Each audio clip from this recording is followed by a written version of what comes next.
And in pettyology, as the audacity rate rises, so should your level of petty. Your level of petty should be at least 1 basis point above the current audacity rate, the CARA. And in order to achieve that, you just got to follow a couple basic petty principles. When one fucks around, one must find out. When one goes low, one must go lower. There are no high roads here in Pettyville, only highways so we can get to your ass faster. Okay, now if you follow those basic principles, that should get you started off on the good foot. And if you need any other further lessons, come on down to Pettyville.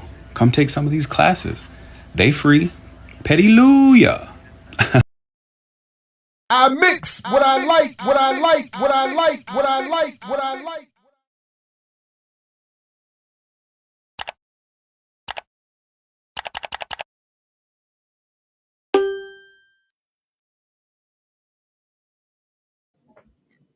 Yes, what's up, world? Welcome to Saturday Night Live on I Mix What I Like.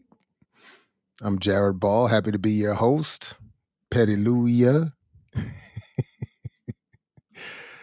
Welcome everybody who's able to join me live here for this little bit, and those who will see and hear this later, peace and welcome to you as well. Thanks for making it through. And got a number of things to get into that I thought we could get into this evening. Some buying power stuff had been piling up, as I mentioned earlier, on Saturdays with Renee. And so I thought, got some time this evening. Let's have a little bit of fun. So peace, everybody who was again joining us. Feel free to invite others to join you as well. Let's see. And okay. McClubbin live from New York. What's up, Chitty Matcha? Yeah. Thank you, Sith Lord. A nice little surprise myself. I'm usually not up this late. What's up, Alicia? How you doing? Good to see you as well. Lisan, thank you for coming through. So okay, let's get into a couple things, and then I'll definitely be, we'll come back and do, Q&A or whatever, see how things are going. But there's actually a number of things that have been sent to me, including that Petty Lou shout out to I think I got that sent via Instagram. That is something I do need to do better, cataloging where I'm getting these things sent. If you all want the credit, not everybody wants the credit. Sometimes I get sent things and folks are just like, have fun, enjoy without, But okay, so as you saw in the thumbnail, I did want to start my buying power alerts went off when this story appeared. So I thought we would start here.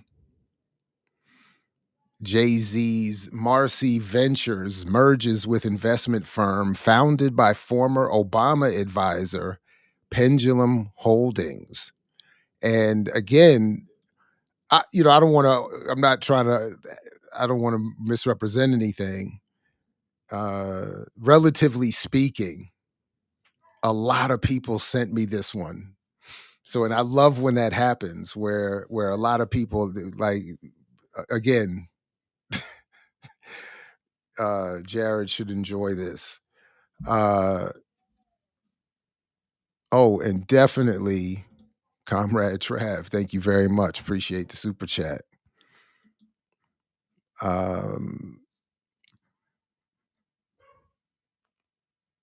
But yeah, so a number of people sent me this, and oh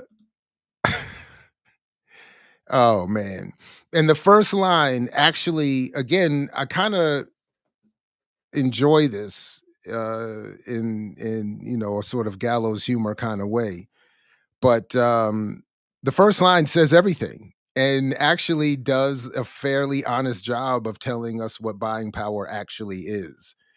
JayZ's Marcy Ventures has strengthened its Black buying power by merging with the investment arm of Pendulum Holdings, founded by former Barack Obama advisor Robbie Robinson.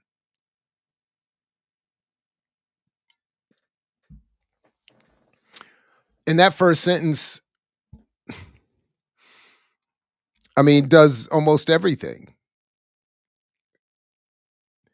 Black buying power is not a representation of a pool of economic strength available to the entire Black community that will allow the Black community, if used with quote unquote proper amounts of financial literacy, to improve the conditions of the Black community. Black buying power is a representation, again, concocted and compiled and stitched together with estimates and projections by the advertising and marketing community as an assessment of what that community can expect to extract and where it should best spend its ad revenue. So again, in this case, it's best understood to be saying that the Black buying power of the Black elements, I suppose, of Marcy Ventures has strengthened its Black buying power, which, as we'll see, is a representation of what they make available to Wall Street for investment. So it's not anyway. The hip hop mogul's Marcy Venture Partners has merged with Pendulum Opportunities to create Marcy Penn Capital Partners. And the new combined entity has $900 million in assets. And many of the businesses under their portfolio are Black owned or operated, including Savage X Fenty, Savage Times Fenty, and the tech incubator Spatial Labs. Robinson, who's a Morehouse alumnus, played a key role in managing the Obama family's financial affairs after they left the White House and continues to serve as an advisor.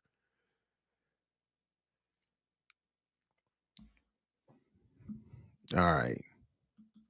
So who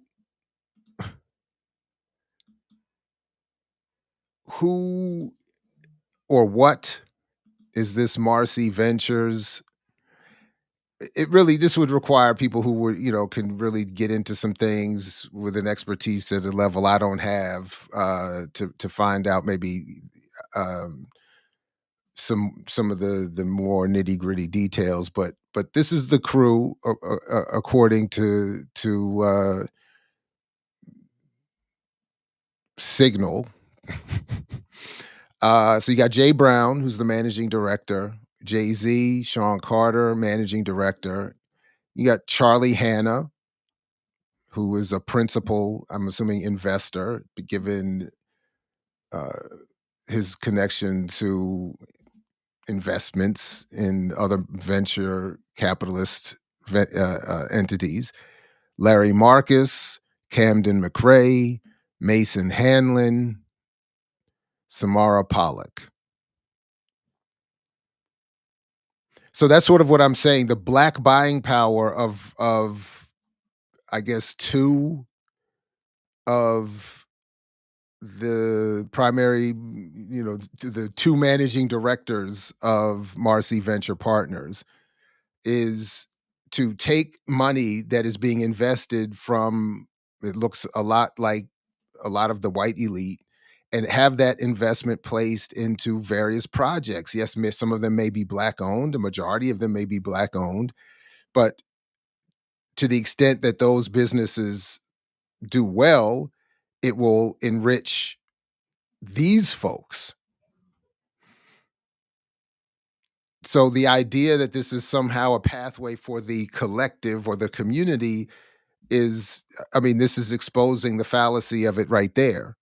All of this stuff about circulating Black dollars, all of that is exposed in what these folks understand, which is which is accurately how to actually make wealth within a capitalist society and a global imperial system. You do it by investing and extracting wealth from various pockets of those investments where you put them in various pockets of the world and redispersing it elsewhere, which is why you have uh let's see. So this is why you have folks like Charlie Hanna, who was also, where did I find that?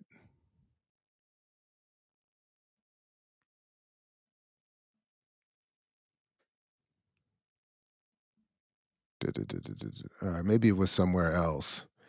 But because they're not just they don't only work with this one venture partnership, they're involved with or have been involved with others.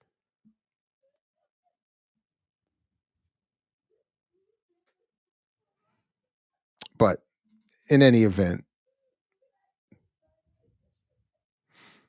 this is who is investing in this. This is what is meant by the black buying power of this new venture fronted by JayZ, which I'm sure will make him a nice amount of money.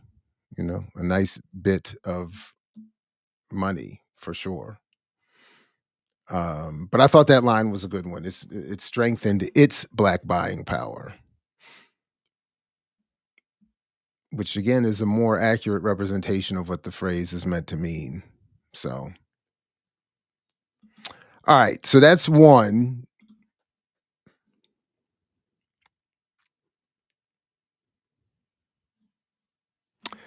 Um,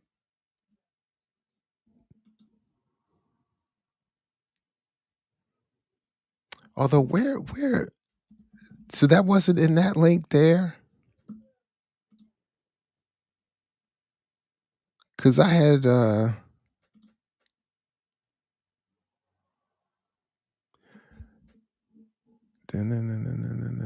SWAT equity partners.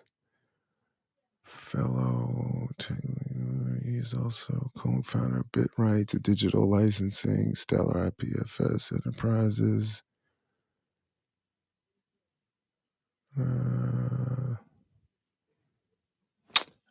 Anyway, maybe I'll come back to that at another time. But okay, so this was another one story that is related to this that came up.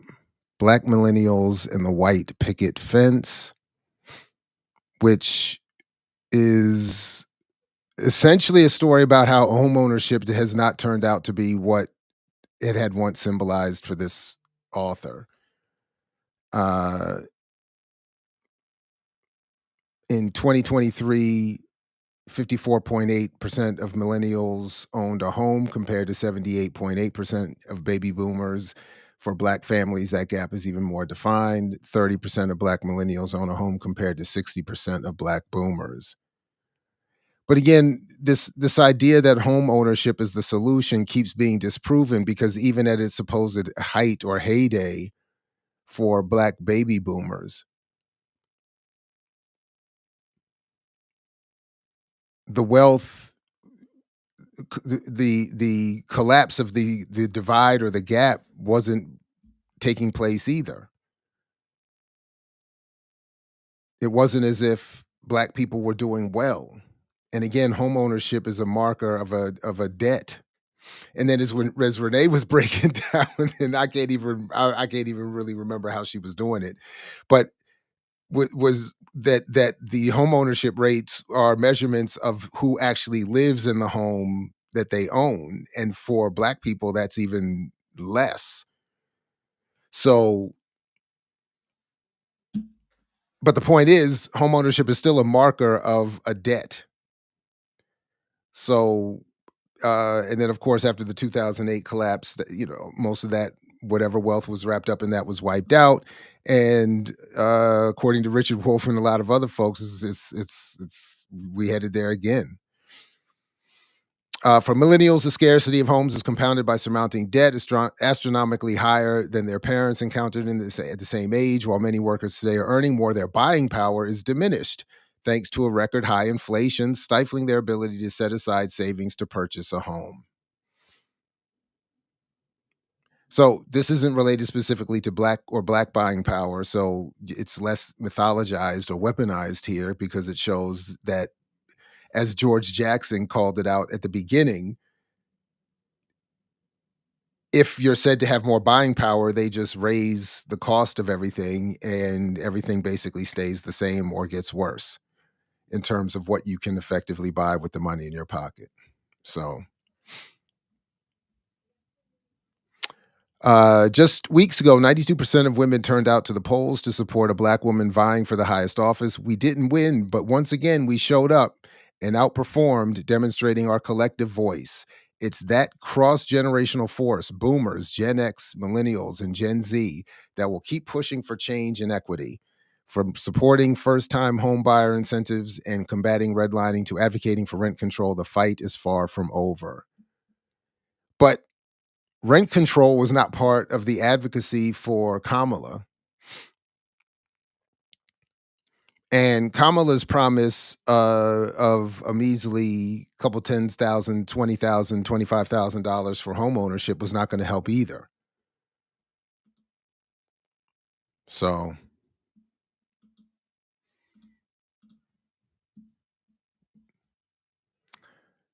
I hope we get some clarity around that part. Um, you know what? And I'm gonna see if I can. Yeah, I'm gonna look back into those JayZ partners. Um, to see what, you know. But the one point that I look in my notes here, see that I did forget to make, is that if you look at the partnerships the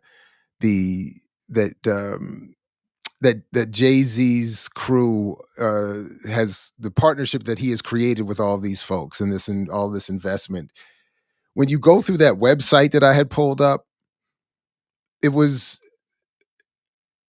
there is a tremendous amount of venture capital going into the nonprofit response to problems, into financial literacy. It's there's there That website breaks it down by sort of industry. So that is something I'd like to look into at some future date.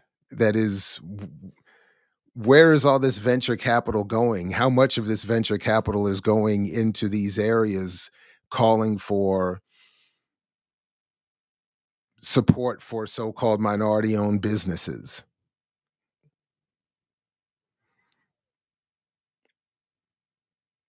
And again, when you read it in that Jason Chambers book I was talking about, where Nixon calls Ray Kroc and says, get Negroes into McDonald's as owners so that they don't rebel, and so that white folks don't have to keep going into black communities for these little few pennies we take from them. And then you see this whole industry where people are,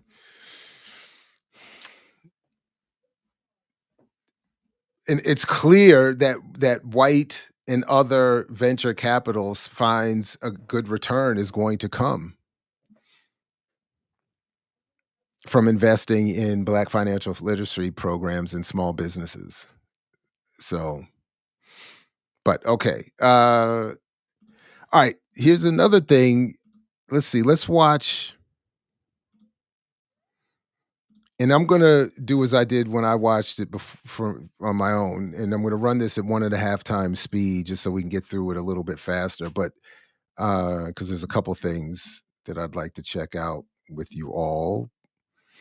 Um, and if you do have them, I will be checking back before we wrap for comments, questions, queries, conundrums, catechisms, cacophony, calumny, consternation, contemplation. But the long history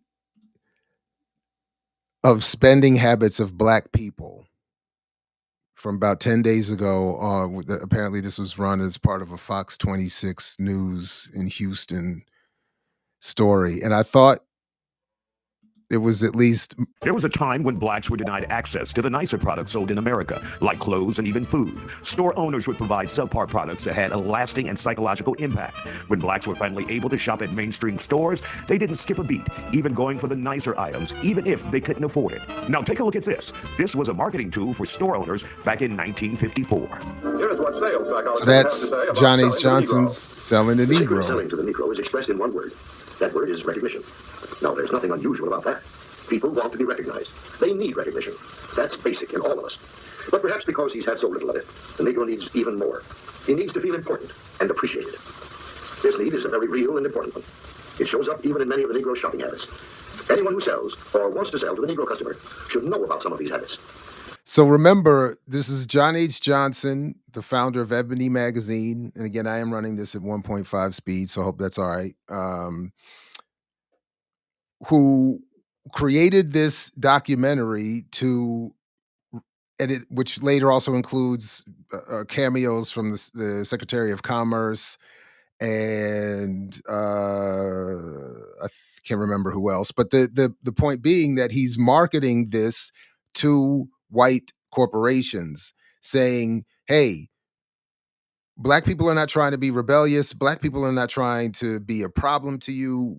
You know, we've served you well in these wars. We will continue to do so. We just want to be good middle class citizens. We pay our bills. We go shopping. We want good products, and we have money to spend. So if you advertise, if you spend your ad revenue with me, I will sell you these Negroes." So and he's saying this is the secret to selling the Negro, to selling the Negro products, to selling the Negro as a community to advertisers, which is a piece that I think gets lost in some other commentaries I've seen around this video. It's not just selling products to the Black community, it's selling the Black community with its purchasing power to white corporations. And then there's also the political piece of selling obedience to the country, that is packed into this documentary. 3 habits in particular play a big part in every sales transaction. To begin with, most Negroes buy by brand. They ask for products by name. They're quick to turn down off brands. Do you wonder why? Well, listen to what this customer is thinking. That last hat I bought just didn't hold up at all. You see, for a long time, the Negro has been sold a lot of shoddy, second-class merchandise. So now he asks for name brands in order to make sure he gets his money's worth.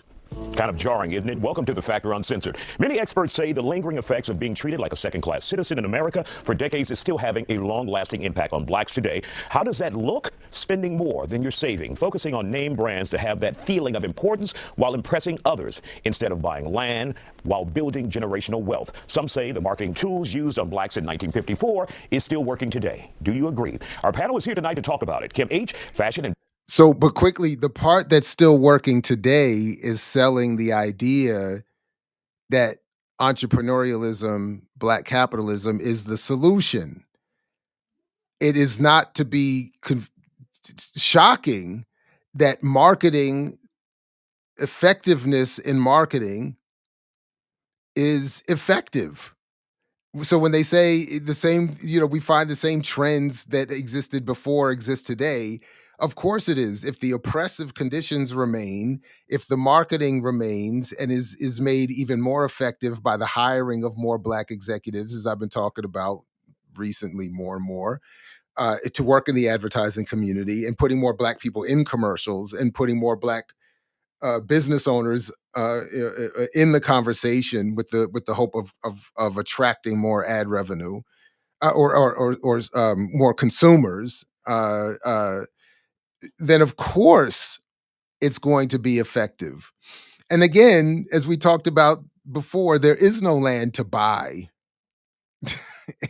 that people can turn in to some, again, wealth producing to the point of overturning generations of inequality, blah, blah, blah. Like it can't be done. But Okay. Beauty guru, Todd Smith, CEO of Regal Media, and Dr. Diedrich von Biedenfeld, supply cycle and finance expert. Glad to have you all here on the Factor Uncensored. Todd, when you look at that video, and you just have to stomach it because it was 1954. Expert. But when you think about what they were telling retailers to do for black customers, has that lingered on today? I think it's lingered on, and I want to say this, there's nothing wrong with having quality products, because I think in the long run you end up saving money when you buy things that are a higher value. You buy cheaper things, they're cheaper for a reason. Carl and I once said you can't have quality for cheap. So you might end up spending money, more money. But the problem is, like the video says, and you said, we're buying things that we cannot afford to impress people that really don't even like us. And a lot of us do it. Or we don't like. We don't like. There's a story about Debbie Allen being in a gallery, I believe, one time, and they didn't know who she was. And she was at a high-end, maybe La Lique store, whatever it may have been, and she left because they refused service or something like that. She said, I should go buy the most expensive thing in there. And then she had to catch herself. They don't want me in here. Why would I give them commission? So we have been beaten down, and it's a shame that other races look at us. They're taking advantage of us because really they don't want us. But if you're going to spend your money, let's go get that black money. So if a brand doesn't want me, I'm not going to fight to give them my money. I'm going to shop. This is Dapper Dan, even though it's with a Gap, a black designer, the famous hip hop designer from Harlem. I'll support who supports me, and I'm not quick to give my money to people who don't like me. And one of the But he just said he worked that in pretty quick. I know I got it played at a fast speed, but he worked it in pretty quick that he's working with the Gap, right? He said after all of that, I know this is with the Gap. Oh, what's up, Renee? Yeah. Yeah, exactly. Good time to be reminded that you only need one minority owner at 51% to be considered minority owned. Thank you very much. Exactly. All this stuff is fugazi. But that was funny. Yeah, the Gap. Let me just work that in real quick. Things they said in that video, and that video was pretty long. That was part 2, this part 1. And one of the things that they indicated was, don't question the black buyer, because you will turn them away and they will go and spend their money elsewhere. And this was white psychological experts or psychologists to white retailers saying, don't turn them away, don't question them, take their money and run with it. Right. Your thoughts on this, Kim? So my thoughts on that is they're still doing that today. That's not white psychologists. That's ad execs. Well, I don't know where he's getting that reference about white psychologists. He seems to be referencing the John H. Johnson video. It's if the whites who would have been involved, if I remember correctly, were ad execs. This was not based on some grand psychological investigation. It's marketing, which does involve psychological manipulation and psychology, of course. But anyway, but the point is that I don't want it to get glossed over that this is John H. Johnson's black capitalist mechanism of, again, colluding with the U.S. government and white corporate America to sell the Negro. So I don't want to, it's not, and it's effective marketing because the manipulation has gone on all these years. Today, billions of dollars are being put into advertising. And one of the things that I've noticed that over a period of time, I had an aunt that was a seamstress. She was a furrier for Neiman Marcus in the 60s and the 70s. And so, 70s and 80s for the most part. And she would look at a garment and turn it inside out, look at it and say, that's not your money's worth. Mm-hmm. But now it's been dumbed down. People, because of fast fashion, the turnover is so high, this looks like that, or the fake market. People don't even recognize quality. So I think sometimes we think that the same thing that they sell at the factory outlets are the same things that the designers are selling in their high-end couture spaces. And you don't know that, and people don't know the difference because the market has been flooded. I think those things are still in play because you're wearing a label and not actually quality. And I want to know, though, from you guys, Dr. von Biedenfeld, I want to hear from you. We spend, as African Americans, $300 billion a year. Yeah. Are we still following this 1954 video or the effects of that 1954 video to our detriment as a community? Absolutely. And I think both prior panelists have touched on this, and I agree with Todd. My mother, Patsy Ann, black woman in the 40s, pointed out to me, why are you keeping up with the Joneses when you'll never be a Rockefeller or Carnegie? And many times she, as an upper middle class, master degree black woman, was told where bargain basement was when she would go into a store, which immediately would take her dollars elsewhere. So I think we recognize this, but we still have a lot of these traditions. We know these terms like Kleenex and Xerox. Well, we used to have the idea of the Cadillac of goods, but if we look at the market reliability of Cadillacs nowadays, maybe that isn't a great standard. Similarly with clothing and fashion, and what you're getting your money's worth when you turn it in and out and you say, well, these seams don't match or these patterns. So we are following this to our detriment because our credit scores aren't as good. And we've seen Latino spending power almost reach parity. That $1.5 trillion for the black community that's been here 400 years is very similar to the Latino community that, while many of these states were taken from their lands, are very similar. So I think we can see parallels in this, but the reality is we, as a culture, recognize the need to fit in and where we get questioned less. So that business casual as a cheat code to stability and legitimacy. All right. So he a couple of those buzzwords we always hear, get your credit score up, which Brokeish, come on now, with John Hope Franklin, Saturdays with Renee, myself, we've all enough, that's hilarious. But it's unfortunate that that's what's circulating here. The issue is our credit score. The Latino parity with buying power. Of course, Asians are about there as they're recorded by these marketing McKinsey groups, about to be about the same as well. And of course, whites still. Well, when I did the first edition, it was black people's buying power would have been measured at 1/8 if any of it were based in any reality. But again, this is not a culture thing. This is not. It is a marketing thing. It is a mythological narrative thing around capital and the U.S. and black capitalism. It is the recycling of these narratives around the failed culture of black people desiring good quality items, and a failure to remind folks that in a consumer-based economy, consumption is good, and the consumer should be thanked and praised by getting good products, by helping the people who are working where they are shopping to have health care and a good, safe work environment and a decent wage. All of these, that's what is supposed to be coming from all of this. But nobody's raising the question of, well, if black people are spending 300 billion, and I'm assuming they meant just on fashion, then where is that 300 billion going, and why doesn't it come back to benefit the people doing the shopping and the working and the thises and the that's? Right, we're going to come back and talk to you guys in just a moment. And welcome back to The Factor Uncensored. We continue our conversation about the long history behind black people's spending habits. So, guys, when we take a look at it, when we take a look at the money makers in ethnic groups or race here in America, number one, Indian, South Asian, number two, Asians, and number three, so this white, is the John Hope Hispanic, Bryant. number five, black. But the number two spending behind whites in America, black people. So, I mean, your thoughts on that? Prove ourselves. Yeah. We need to fit in. We need to come up to the standard. We need to show people that we matter. And I think it is the psychological effect of, you are a second-class citizen. You have to sit in the back. So now, this is my time to shine. But I think it also is ancestral, because if you look at Africa and the garb and the regalia and the royalty, there are a lot of times that we are a proud people, and so you want to look that and you want to exude that. So, but Todd, is that to your detriment though? If you can't afford it. It definitely is, and I've been victim of that. You know what I mean? If somebody says, "Oh, this is limited edition," we were just talking, "Oh, this is limited edition. I got to get it now," but I have bills to pay. That's not intelligent. I find myself falling into that trap too. But like you said, it's a thing about fitting in. But I don't think everybody falls into that category. I remember Deion Sanders saying something to the fact he wears jewelry during the games and or on magazine covers because he wants little black kids to know in the hood that you don't have to sell dope to get this. You don't have to be a rapper to get this. You can do what I do and have that. So a lot of people use that as motivation for the young kids to see, look, I did it the corporate route, and I have the same type of stuff that you see these drug dealers have, so you can do the same. Okay, last 30 seconds. How can we break this cycle if there's a cycle that needs to be broken? One of it is accepting that there are quality goods that don't necessarily have to be name brand. Shopping locally, shopping in community brands, finding those couture dealers who are in the black and brown community so the money circulates within that local community. All right, and that's Kim. You do Again, right. Again, all right. So the circulating dollar myth we've debunked. It's been debunked again in the Luis Story and Ebony Reed book, 15 cents on the dollar, that came out this past year.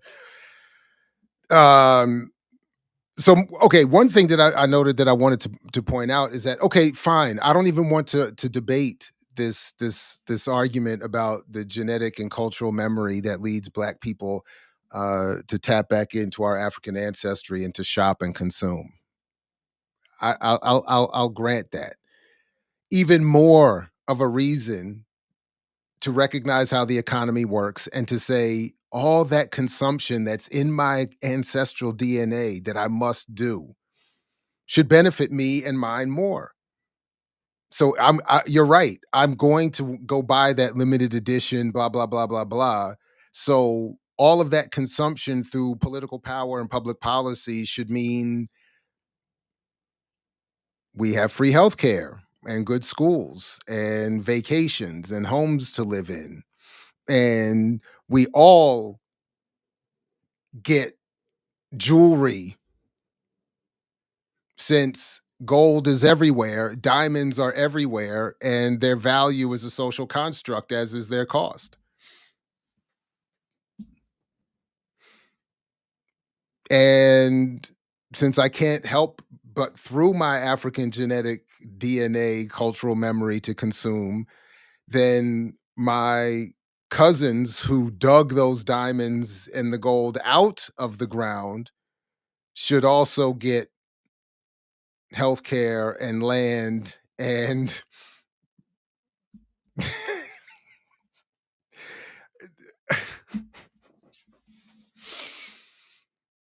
as the sister mentioned, the billions of dollars. In the last I checked, it was approaching $600 billion every year is spent in ad revenue. If the reason they're doing that at minimum is to get all of this spending to occur, so it's clearly important. It's also not logical to think that independently we're going to be able to overcome. We're going to watch these news segments and overcome all of that psychological warfare and terror.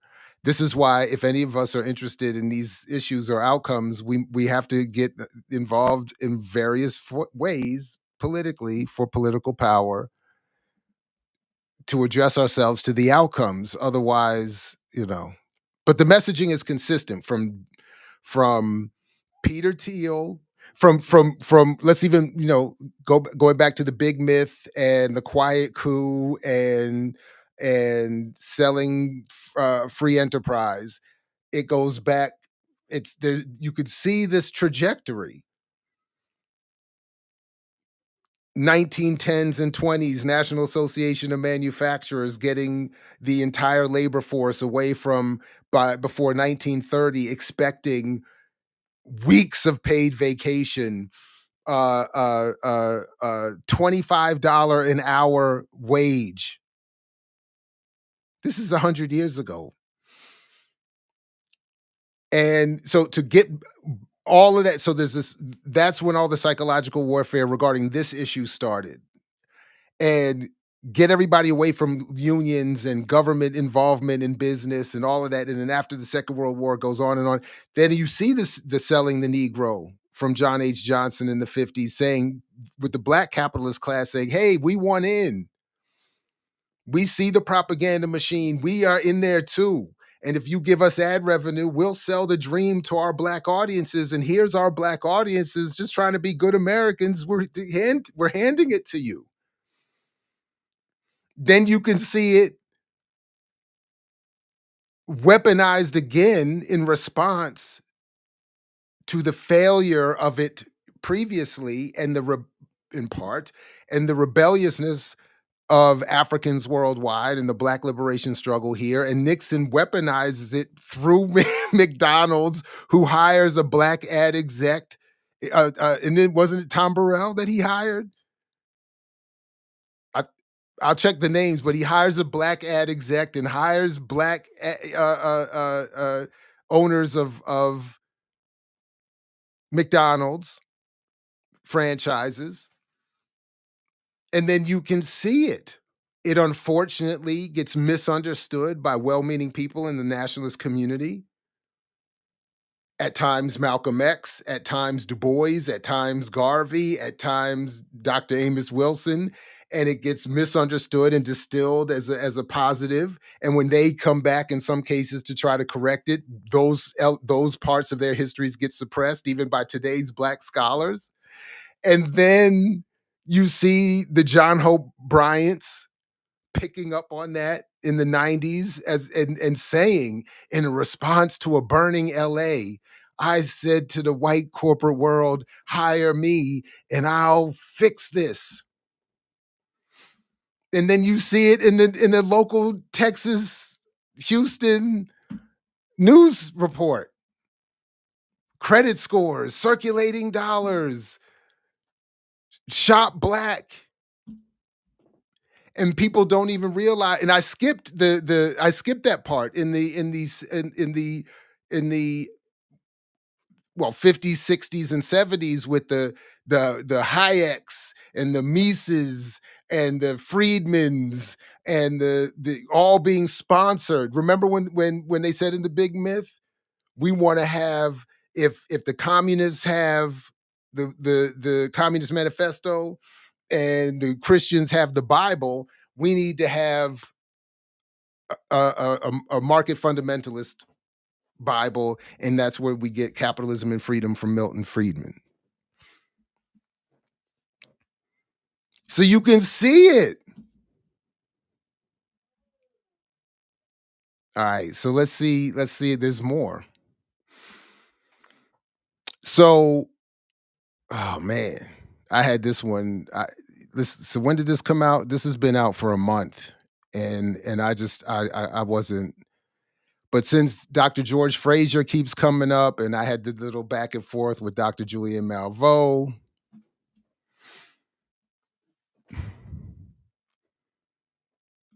Oh no, my bad. I just caught that comment. Have I seen the recent Black Walmart Christmas commercials? No. Oh no, they must be brutal though. Oh, my bad. Been peddling every form of propaganda to us Black Houstonians for decades. Oh, Isaiah Care. Oh, my bad. Okay, thank you for that. I didn't realize. Sorry about that. Yeah. Whew. So we don't have time. I'm not gonna play this whole thing even at advanced speed because it's just too long. But the links to all of this is already in the show description. I think I got everything in there already. But oh man, and I can't even front with you all here. A little bit of this hurt me a little bit because this gathering, this town hall meeting of the 2024 presidential election, progress or disaster. Dr. RonDaniels in the IBW 21st World, and it was in DC, and it was convened at the New York Avenue Presbyterian Church, but also sort of hosted by WPFW. Shout out to WPFW. But it was brutal. So I thought we could watch some of this, and you see that we're definitely going to watch Dr. Julianne Malveaux, Dr. George Fraser, but I also thought we would watch.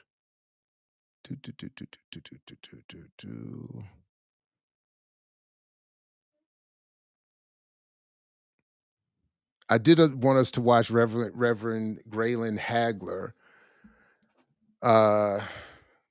Those who might remember, he's, I think, retired now, but was the pastor for a long time at Plymouth Congregational, where Sister Jackie Lukman would attend. I used to be around there a lot myself.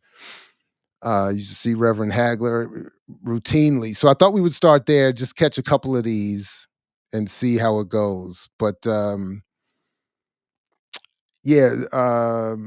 Miyuki Williams gave a greetings, the interim general manager at WPFW. And it was a little bit painful just to be like, oh, right, Dr. Melina Abdullah. I thought we would check her part out too. But all right, so let me just start here with Reverend Hagler. So And I want to go to Reverend Hagler. What was said here. Reverend Hagler has been holding down some serious spaces in a lot of places, in a lot of ways. And anybody ever had a conversation? That he was dealing No, never mind. We'll come back were to. I'll save issues that. I'll save that. cropped up in the campaign and were issues that people were concerned about deeply in our community. And Hold on, I you did can mean to speak have whatever this way you sped want up to, a little Reverend Hagler. bit. Thank you so much for your years and years Move it of up to service. 1.5. So I hope you all don't mind that. I wrote a paper after the election, an article. It was entitled Trump, an Orgy of White Maleness. Oh man, his voice is gone. Celebrating. They were celebrating throughout the campaign. In it, Trump talked about make America great again. White males urged, make white maleness superior again. Because what I've been taught is that white males have become the minority in this country and in the world. And I'm sensing that. It's misogynistic, yes, but it's also built on this paradigm of white supremacy. And folks were afraid to deal with white supremacy, whether within this border or in Palestine or across the continent of Africa. People are afraid to talk about the evils of white supremacy and what it has meant historically to all of us and to the world. One of the things that I've been trying to teach is you can't stand up against white supremacy if you don't stand up against it wherever it is on the globe. That you're a hypocrite and you weaken the movement against dealing with white supremacy.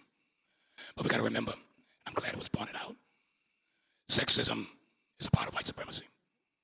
Racism, of course, is a part of white supremacy. It's just ironic to me, because I heard folks talking about, and I'm going to put it out there if y'all don't mind. I know I'm in the church rev. But as one preacher said to me, he says, why would I vote for a pussy to put her in the White House? That's how deep the hatred is around women. That folks can vote for a white man, but definitely not a woman of color, no matter what she had. And you know, it goes back to my seminary days. We were pushing for a black faculty person at Chicago Theological Seminary. And I had led a strike of the students. So they agreed to have us engage in the interview. Very brilliant brother from South Africa was a finalist. Simon Manel. Oh, is it too sped up? Only one PhD, but two. And then he was up against a white man who hadn't even got his PhD yet. Hadn't even finished his comprehension exams. And the white student said about the South African, I really don't believe he's qualified. That's what we deal with over and over again. Let me just say this, and I'll end on this. So is his point that because she was black and a woman that she didn't get elected? Is that what we're back with? Screw the Democrats.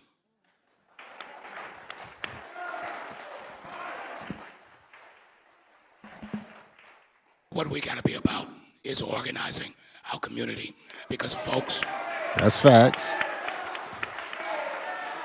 Because even our friends, we had to kick their butt in order to get what we got. Whether you're talking about voting rights or anything that we struggle with, our friends had to be made to do it. And the thing is, we wanted to protect our children from the struggle rather than tell them the story of the struggle. The Bible says, teach them when you're lying down, when you get up, when you're at table, tell the story. Because once we begin to forget, we'll cease to exist. We'll exist based upon our memory and our telling of the story. All right, thank you very much. All right, right on, right on. You know that I watched. Right? Now, Dr. Belina Abdullah, we don't all agree on things. You know what I mean? This Reverend Hagler says, screw the Democrats and screw this one. And he got a big cheer in the audience, so they're gonna boo me because I have a different philosophy on that. Mo always talked about a third way, a third force, and it's a kind of fusion. So there are times when you support the Democrats and maybe so forth and so on. You took the radical position. You were the vice presidential candidate for Cornel West, one of the most popular figures of our time. So where did you come down? Why did you take that path in this, not only in this moment, what was your analysis and where do you see where we are now? Sure. So thank you so much, Dr. Daniels, for inviting me. Thank you to the Institute for the Black World. And one of the reasons I think many of us are all here is to hear from each other. So to be sitting here with Dr. Malvo, who I want to be when I grow up, but also to have my little niecey poo out here, Deja, HUU now, junior at Howard University. And then my Howard University classmates here, it means the world for us to be able to come together and kind of assess what just happened, but more importantly, chart a course forward. So the last time I was on a stage with Mark Morial, he won't remember, but I do, was in 2016 at the Congressional Black Caucus. And we were invited to do that opening plenary. And one of the things that I said that caused me to never have been invited back to the CBC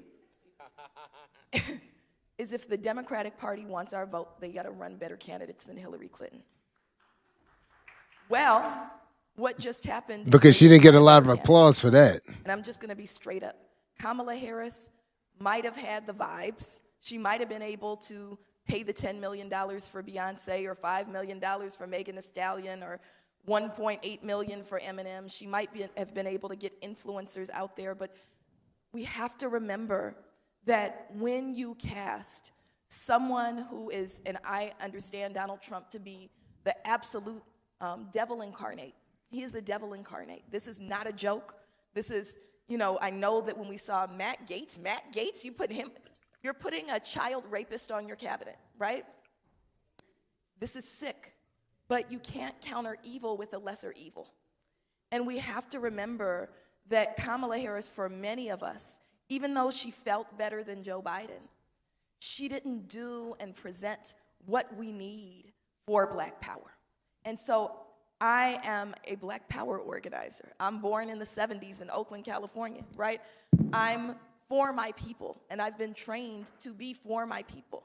And when you have someone who is telling these young people, and I think it's really important to remember the moment that we're in, right? And I heard it said that we have to tell people to get up. Our young people were already up. Our young people were putting everything on the line. I'm the mother of a 20-year-old, an 18-year-old, and a 14-year-old. My 20-year-old is co-founder of Students for Justice in Palestine at Howard University. They put everything on the line, camped out for months at a time. You got Black folks in neighborhoods, Sister Robin, you know this, putting everything on the line to say, we demand the debt that we're owed, reparations now, and the kind of reparations that comes with a check. People putting everything on the line, and what happens is someone is trotted out who's there to really quell protest. I agree with that. What we need, and what pulled me into this presidential race, and I'm someone who said I would never, ever, ever, ever run for office, because one of the other reasons that Dr. Malveaux is who I want to be when I grow up is, I'm going to tell on you a little bit, Dr. Malveaux, is I said I would never run for office because I like to cuss a lot. I like to stand outside of a system that I understand has intentionally placed targets on our backs, and loudly and proudly proclaim myself as an abolitionist. I am not here to tinker around the edges of fundamentally unjust systems. I'm here to tear them down and build something new.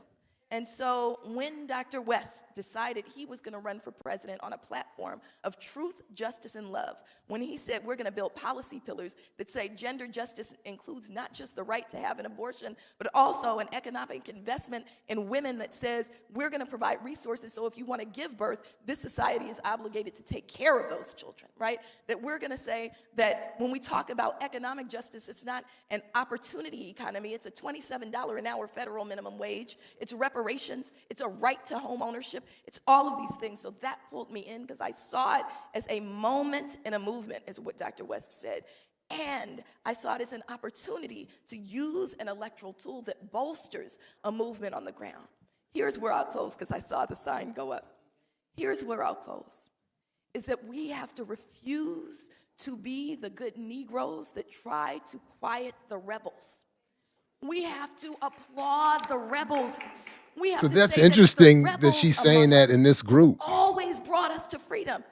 Y'all young people who were on your college campuses, camped out, and they done took your tents and kicked you out of school, we'll buy you some new tents because we got jobs, right? Y'all who are ready to say the Democrats are going to pay because in California they betrayed Black community by pulling their own reparations bill, we have to say, you're right, and we are going to take the bus up with you, and we're not going to primary the Democrats in the same way that AIPAC did. We're going to primary you from community and elect rebels to hold those spaces. And so we have to remember that no oppressed people, although voting is a really important tool, no oppressed people have simply voted themselves into freedom. How we move into freedom is voting and organizing. Voting and organizing. Reverend Hagler, thank you. We must vote and we organize. We use every single tool in our toolbox. We voted last week. This week and every day forward, we organize. We organize, we organize, and we build for Black power and the world that we all want, need, and deserve. Yeah, that's interesting that she said all of that in this group. I'm fascinated by what goes on off the record in these spaces, because as he already alluded to, I know RonDaniels does not agree that electoral approach. All right, I did want to at least play Doctors Julianne Malveaux and George Fraser, given my more recent engagement with both of them, one directly, one indirectly. So let's at least do that here. Dr. J, what's on your mind? Lord have mercy, Dr. Julianne Malveaux, what is on your mind? Well, let me tell y'all something. I ain't mad. I ain't even slightly. I was mad at the rhetoric, the hatefulness. Somebody talking about her pimp. I mean, there were times in the middle of it that I could have gone to the TV and knocked the you-know-what out of somebody. But I ain't mad about outcome. I prayed for a positive outcome. I wanted a positive outcome. You know, Kamala and I go back to San Francisco days. I remember when she first started running. So I was proud of her. I was happy at the way she kept her dignity, despite all that. Because those of you who know me, they had to call me one hooker, and they would learn what hookers do to fools. You know, no, hookers are doctors. So hold on a second here. Grandpa's gone, so I can say anything, huh? Just kidding. But in any case. Yeah, so this is after Dr. Melina Abdullah has spoken. So without saying it, she's just saying again, I don't agree with that approach, which is. So I'm wondering what Doctors Abdullah and West plan to do going forward. I don't know if any of you are aware. I haven't been paying much attention to that.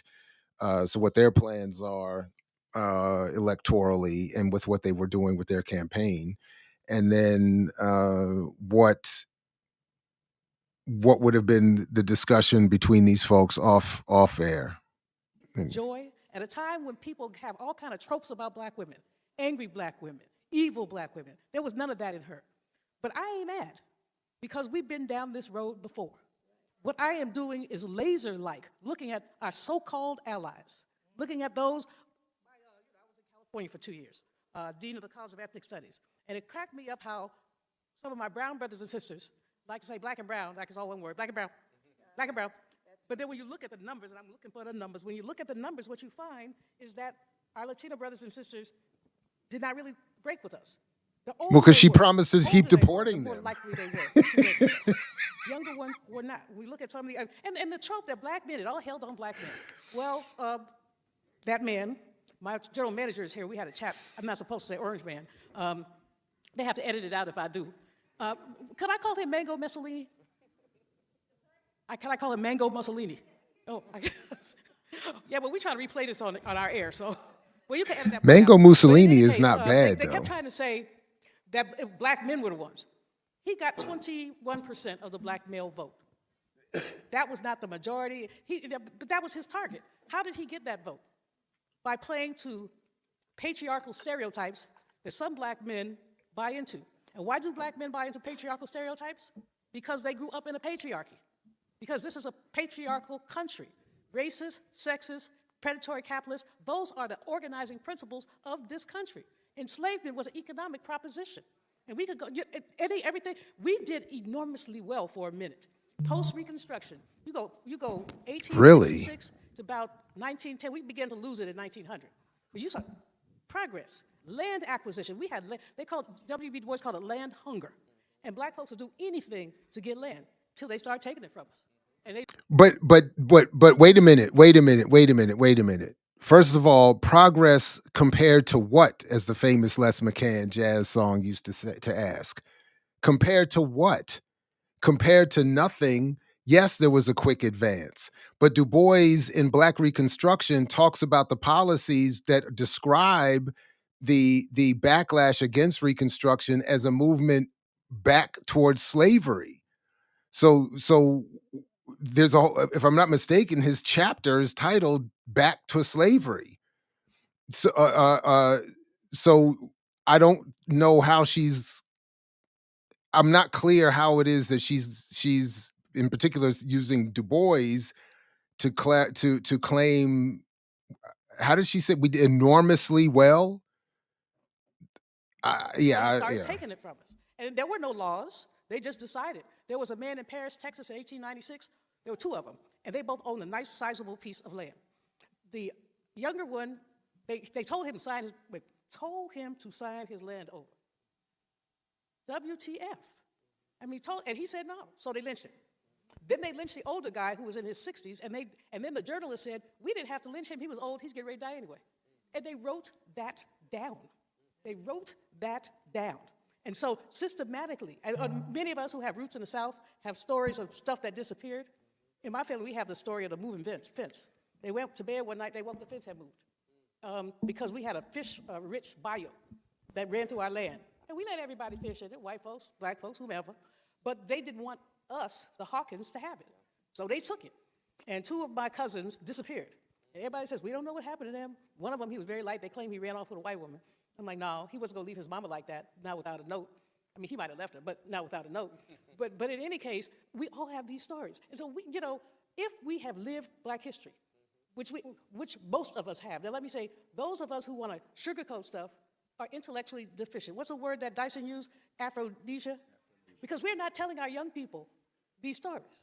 In fact, some of us, I was told once, it was disturbing for me to talk about that. I was talking about lynching. Of course, those of you who know me know I'm doing some work on lynching. And this woman said, well, don't talk about that around my children. It'll hurt their feelings. I said, the rope will hurt them more. If they don't know that there's a possibility of a rope, they need to understand where we live. And so, like I said, I'm not angry. I'm activated. In fact, it's recommitted me to do a number of things. I just told Siobhan, I said, I'm going to have to get back with you. I've disengaged from a number of organizations because I'm too busy. But that's no excuse. It's really no excuse, so you'll be hearing from me too, Melanie. We have to do the work.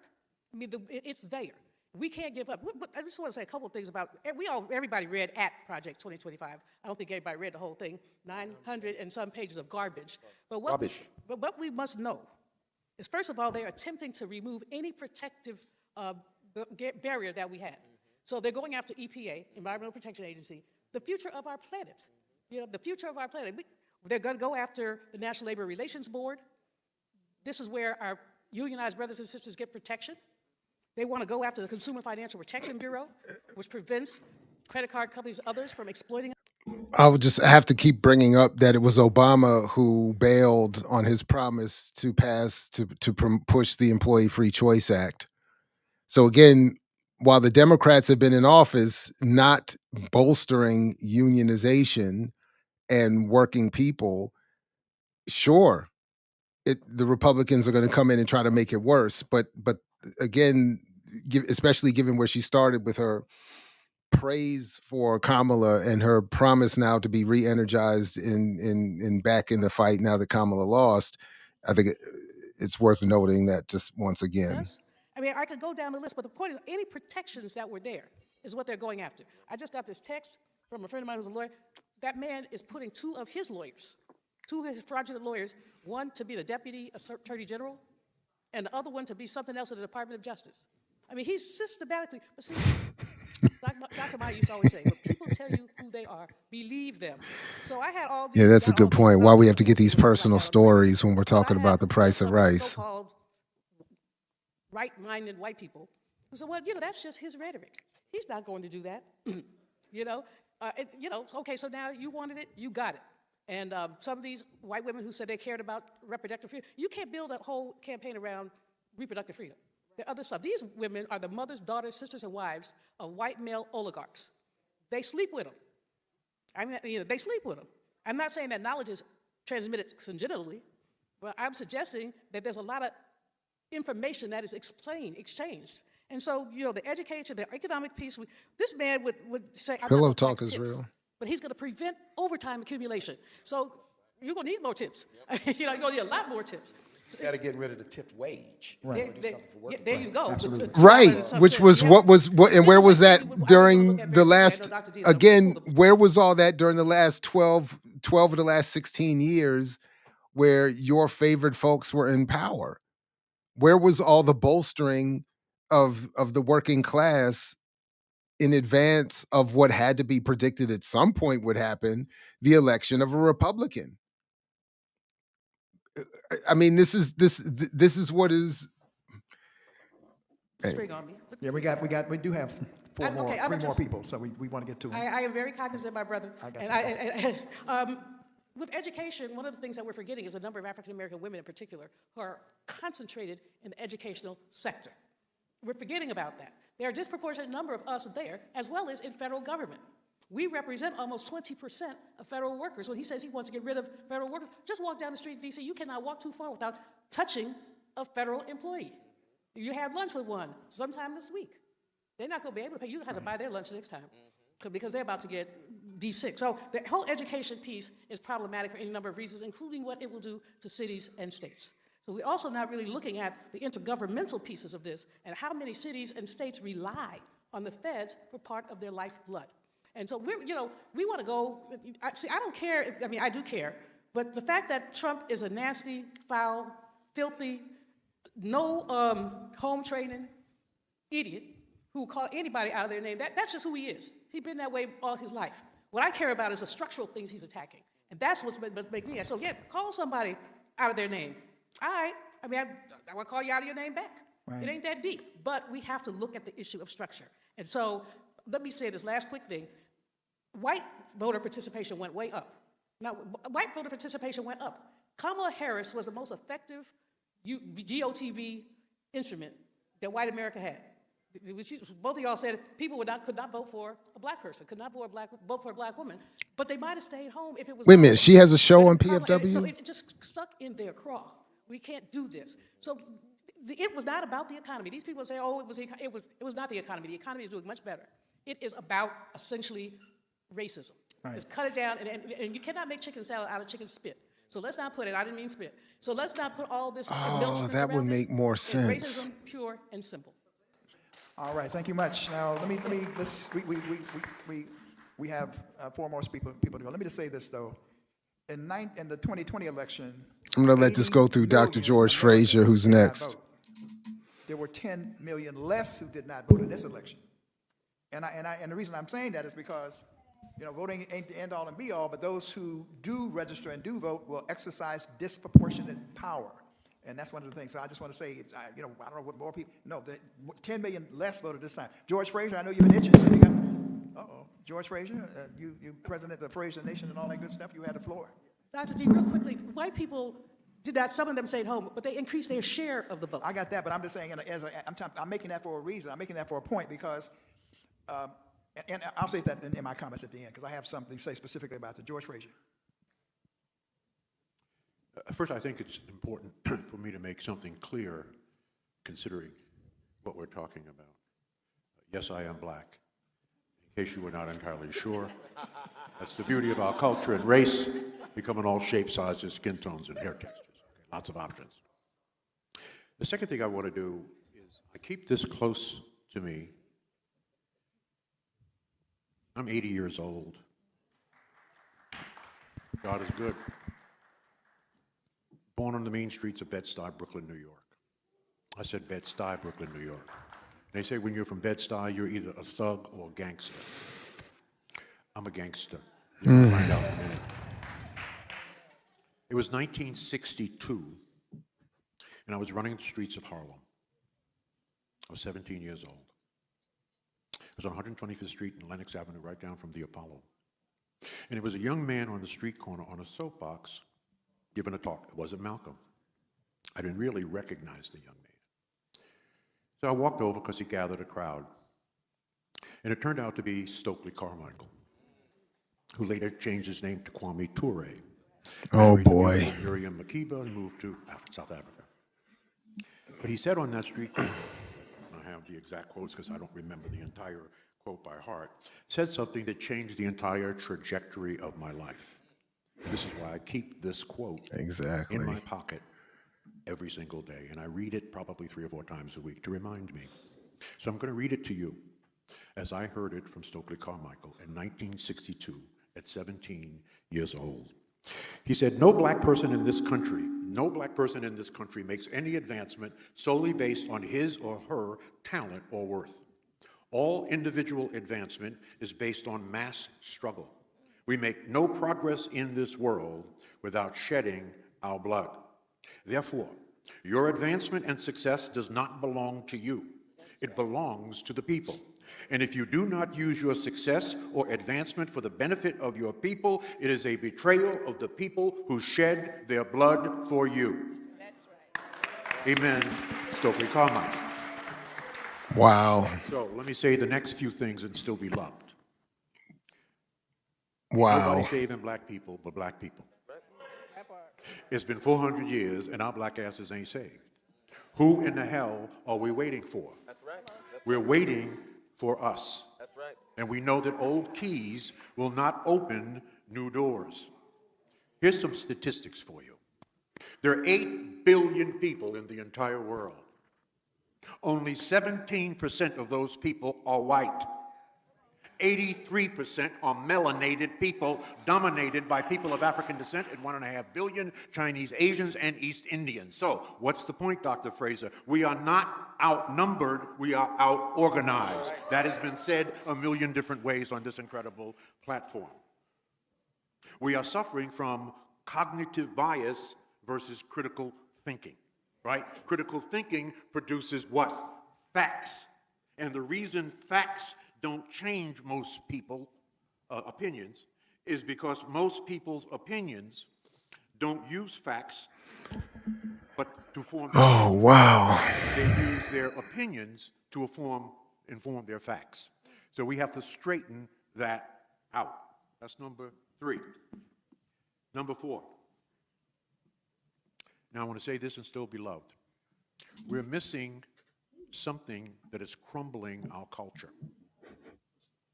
It seems to be an invisible problem, but it needs to be brought to the forefront. I'll preface what this thing is by saying this to you. There is no culture in the history of humankind that has ever risen to maximize their full human potential without family at the center of that culture. It is impossible to do.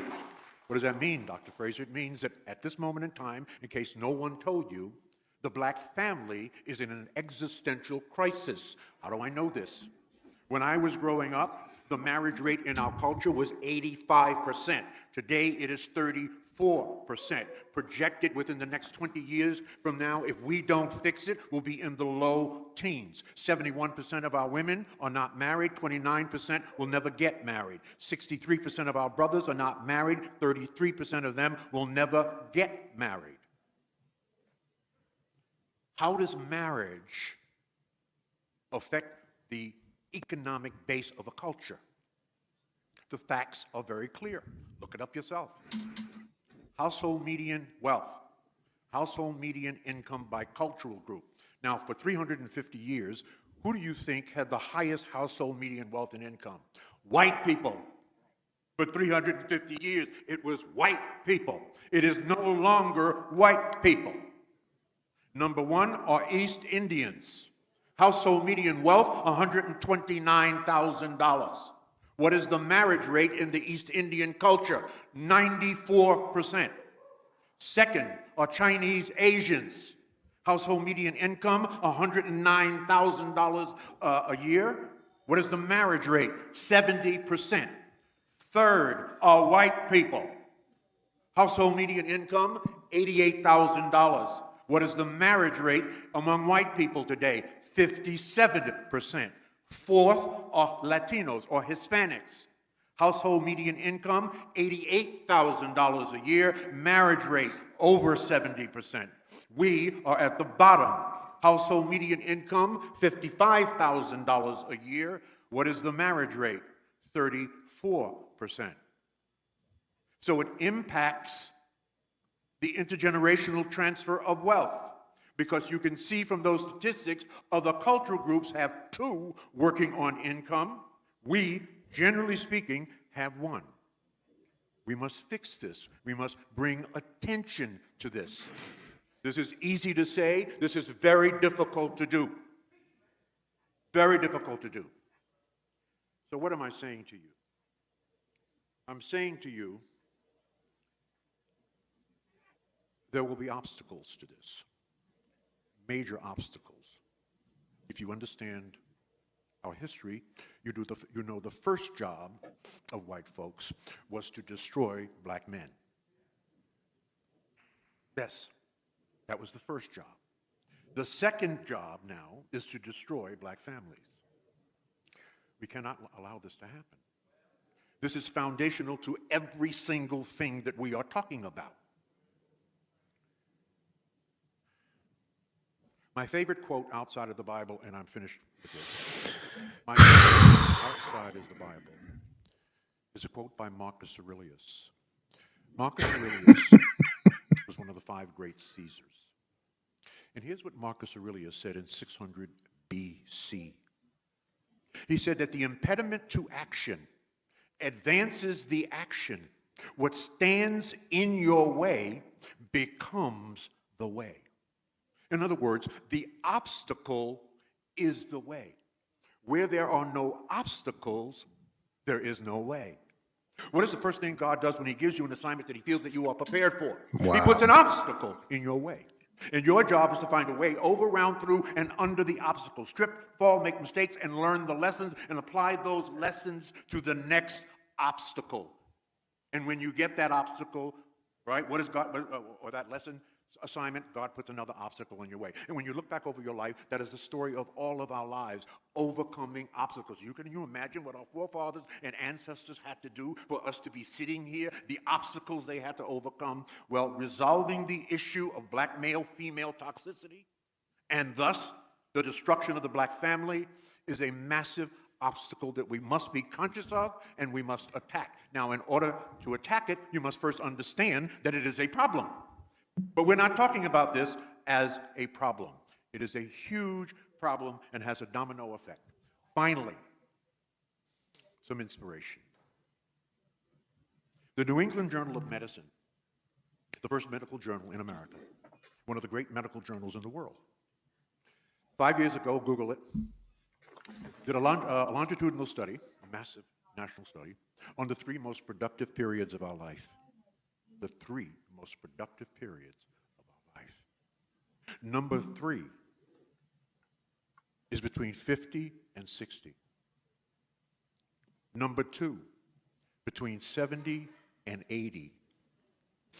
And number 1, between 60 and 70. Now, what does that mean? That means God has designed us in such a way that from 0 to 49, you ain't done shit yet.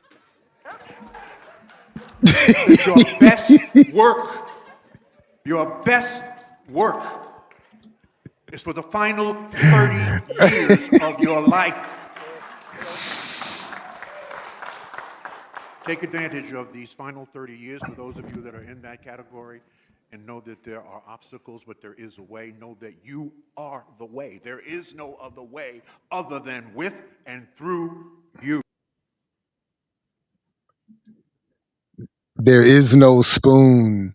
So, okay, wait, quickly before I forget, there's so many funny flaws with this. So first of all, accepting his premise that God exists and we are his creation, then for an overwhelming majority of human history, where most people were dying in their 30s, he designed us in such a way that nobody, starting with Adam and Eve, could ever reach their potential because nobody was living to. Oh, I'm just playing. Because of course Genesis says people were living for hundreds of years, but whatever. Okay, so sorry. All right. But then we got to all right. Okay. All right. So why did he start with Kwame Ture? Why would he start with Kwame Ture? I'm fascinated by the choice because he uses Ture inappropriately going forward. So first of all, let me quickly, again before I forget, let's appropriately apply Kwame Ture to what Dr. Fraser was saying, given the reference to Ture. Ture never argued, and I defy anybody to show me where, that the foundation of the problem facing Black people was the reduced rates or fluctuations in marriage rates. What Ture would have more likely said if asked specifically, well, what about marriage rates? He would have more likely said, which he was on tape saying and in print saying, if you want to get rid of poverty, give poor people money.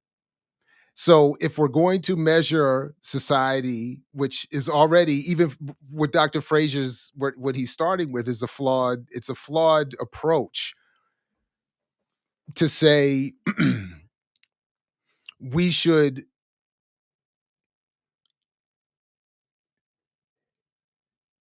if economists are using household income to assess the conditions of communities.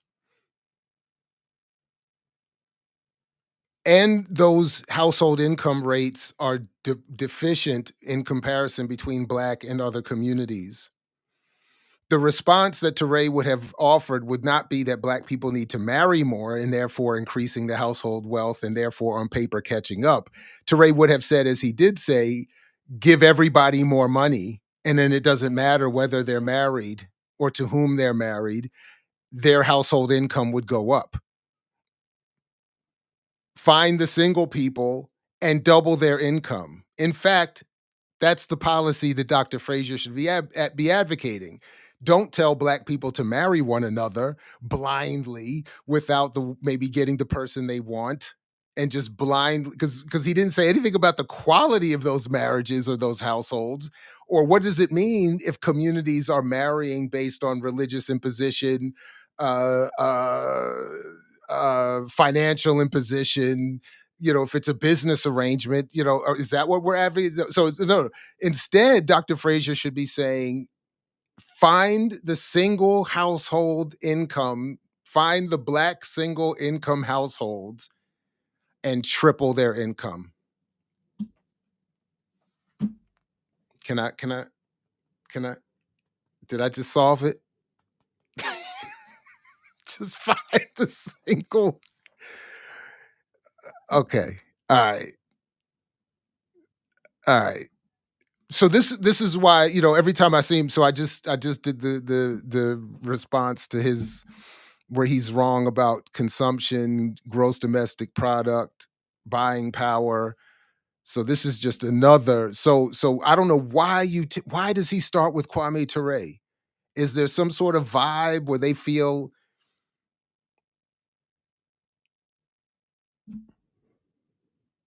that was interesting? That was interesting. All right. I actually had two more things here. I don't know if you let's go ahead and I'm gonna speed this one up a little bit. But yeah, why not? Let's go. Woo, that was so this is, I don't know if this came out originally a few years ago, but it was only posted to their YouTube 3 months ago. And it's just been sitting in my folder here. So this is PBS's The Truth About Black Banks and the Racial Wealth. There's concern about a racial wealth gap. The racial wealth gap is stark. The racial wealth gap is tremendous. The gap between white and Black America. What is the racial wealth gap and why is everyone talking about it? The racial wealth gap is a measure of wealth inequality between racial groups in the US. Here's a prime example. Black families make up 14% of the population but own only 5% of American wealth, while white households make up 65% of the population but control 80% of the wealth. The gap traces back to the 1863 Emancipation Proclamation, which led to freedom for almost 4 million Black Americans. By 1860, their labor accounted for 60% of US exports, $200 million a year, but Black Americans received nothing. But wait, no. So they're right. It started, if you start the divide at the official end of enslavement and the issue of there not being any land and da. But they leave out that important paper that was definitely out by the time they made this. Well, actually, let me not say that because I'm going by the 3 months that they. But let's at least remind everybody of the paper that came out. Was it this past year, or the year before? The Elena Derenacourt paper from National Bureau of Economic Research that showed that because of this start, it can never be closed. The 6-to-1 ratio that she said exists today is as good as it's going to get. It can't get any. It can, and if from this point in the video on, they had gotten rid of every other discriminatory barrier, Black people could have only, because of this start with enslavement, the previous enslavement, catch up to a 3-to-1 ratio in terms of wealth to whites. So they've already left that part out. That we cannot close the gap. In other words, the paper, and I don't think we need the paper, we should need the paper, but the paper is very helpful in demonstrating we cannot close the gap, as they call it, between Black and white people and wealth. Land, no money. Without any money or land, how could newly free Black Americans create wealth? One way could have been the banking system. Alexander Hamilton, the father of American banking, said that banking is how wealth is created. Is this part in the play? But Black Americans were overwhelmingly excluded from using banks. So what happens when a community is barred from the mainstream banking system? They create their own.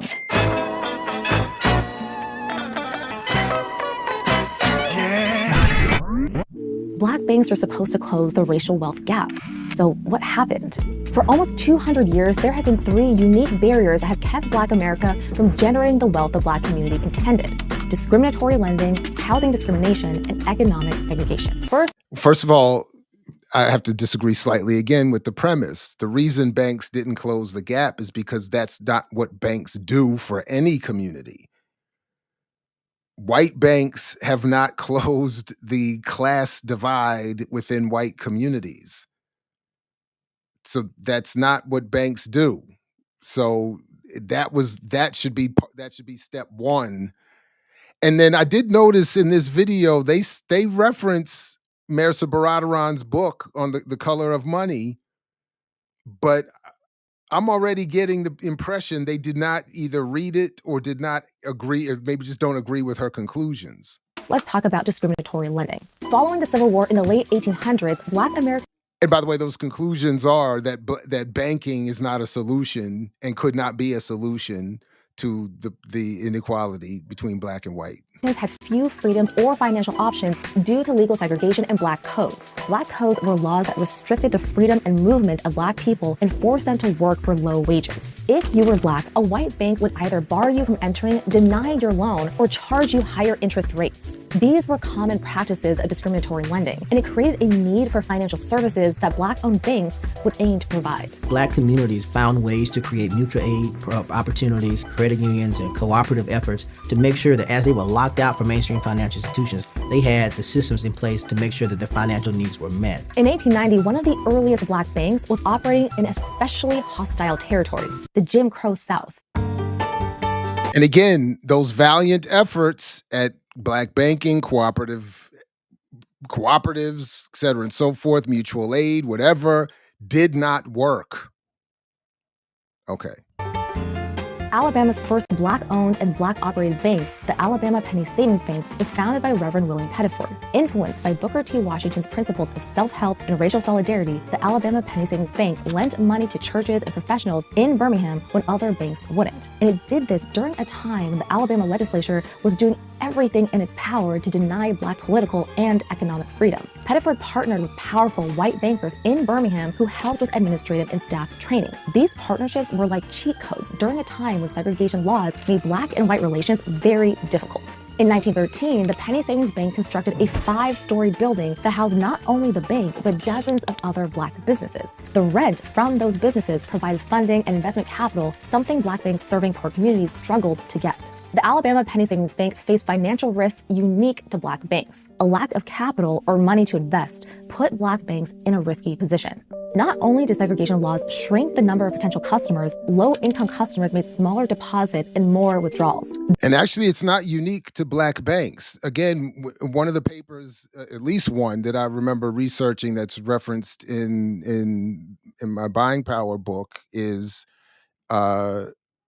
showed that Black banks are basically, and again, shameless plug, that Black banks are essentially the same as small white banks relative to the banking and economy and the broader economy.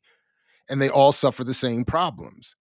So it's not specific to Black banks. The problem, what is specific to Black banks is that they're being said to be a solution to a problem facing Black people that they cannot ever be. White banks have not been a solution for white people in closing class divides, et cetera, and so forth. So This meant 1, operation costs were higher, so Black bank owners invested more of their own money to keep the bank stable. And 2, it restricted their revenue and lending capacity. Fewer loans meant smaller profits. Pettifer's partnerships with larger banks meant he had aid during difficult times, and the bank grew significantly under his guidance. Assets reached over $540,000 by 1913, equivalent to approximately $17.1 million today. By 1914, the Alabama Penny Savings Bank was the largest and strongest black bank in the United States, but no one could be convinced to help the bank after his death.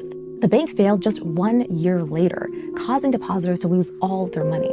While the Alabama Penny Savings Bank provided an alternative to discriminatory lending, Jim Crow segregation made long-term economic advancement nearly impossible. And also, as she said, it was a cheat code for black businesses to have a black bank supported by larger white banks supporting them.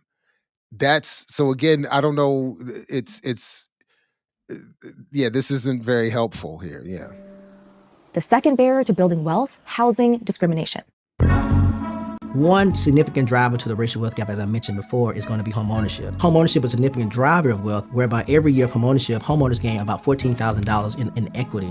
Conversely, if you don't have access to home ownership, you don't have access to that type of equity and that cushion that you could get from having money saved from home ownership. Housing discrimination allows banks to deny home loans to the black community through a practice called redlining. Redlining was a government-sponsored practice of denying mortgages and other financial services to segregated black and brown neighborhoods. It's called redlining because bankers literally drew red lines around undesirable communities. One black household in a middle-class community was enough to make the federal government deny mortgage loans in that area. As a result, black families turned to predatory lenders or were shut out from home ownership completely. We just keep having to fight battles, but a lot of the things that have happened to black folks in America were orchestrated and they were legal. They were systemic. I mean, it wasn't like it just happened that way. It was designed to be that way. Black banks made it their mission to fight against these policies. Maggie L. Walker was America's first black female bank founder. Not only did she organize a black bank in the segregated South in 1903, but she managed to run a successful one in Richmond, Virginia, the former capital of the Confederacy. It was called St. Luke Penny Savings Bank. As a businesswoman and banker, Walker advocated for black women's financial independence and the advancement of the black community. She famously said, "Let us put our monies together. Let us have a bank that will take the nickels and turn them into dollars." By 1920, Walker's bank had provided more than 600 mortgages to black families. It also created jobs for black professionals, allowing them to leave the lower-paying jobs. But just because a black family received a home loan didn't mean the challenges stopped there.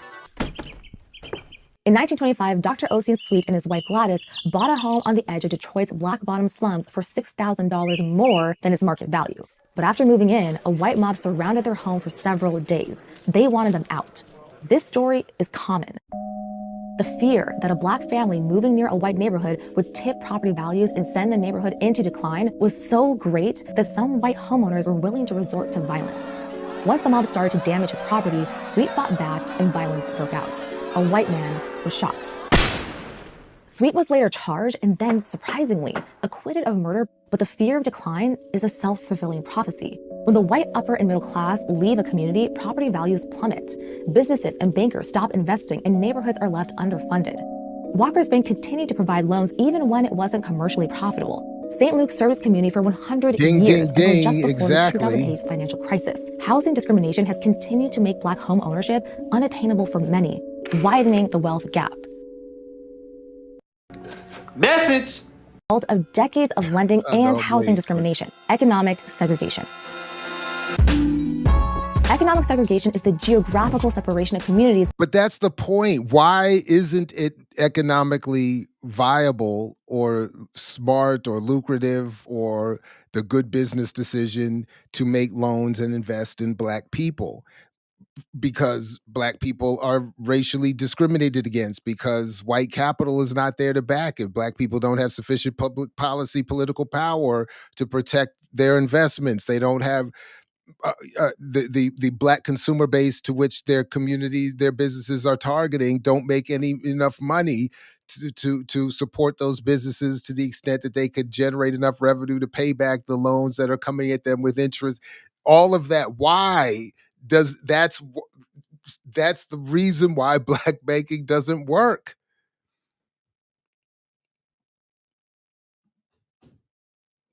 And that's why there needs to be more attention paid to the outcomes, not how the wealth is not trying to tap into how the wealth is currently extracted. Based on race and wealth. While redlining has now been illegal for over 50 years, you can still see its effects in the form of economic segregation.